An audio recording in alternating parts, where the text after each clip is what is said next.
আসসালামু আলাইকুম দর্শক, আজকে আমি একটি গ্রামীণ পদ্ধতিতে গরু পালন সম্পর্কে আলোচনা করব। যে গ্রামে 2 থেকে 3টা গরু কিভাবে পাললে সেটি থেকে লাভবান হওয়া যায় এবং একজনের সাথে সেটি আলোচনা করব। আসসালামু আলাইকুম ভাই। ওয়ালাইকুম সালাম। ভাই কেমন আছেন? ভালো, আলহামদুলিল্লাহ ভালো। আপনি কেমন আছেন? হ্যাঁ, ইনশাল্লাহ ভালো আছি। এই যে দেখতে পাচ্ছি এই 3টে গরু, এই 3টে গরু কি আপনাদের? জি, আমাদের। এগুলো আসলে কিভাবে লালন পালন করেন আপনারা?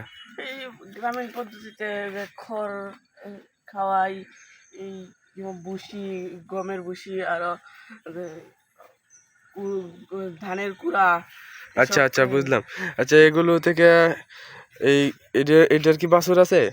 না। যে এটা বাছুর হলে কত দাম আশা করা যায়? 1,20,000। আচ্ছা, তার মানে আপনাদের এই 3টা গরু, বুঝলাম। তার মানে এগুলো ডেলি কত টাকা খরচ হয় এদের খাওয়া দাওয়ার? 3 থেকে 400 টাকা। আচ্ছা, ধন্যবাদ। আচ্ছা, আপনাদের গরু তো মাশাআল্লাহ দেখছি সবগুলো অনেক সুন্দর আছে, গ্রোথ ভালো আছে। এই সবগুলা গাভী নাকি? জি। আচ্ছা আচ্ছা, ধন্যবাদ। আসসালামু আলাইকুম।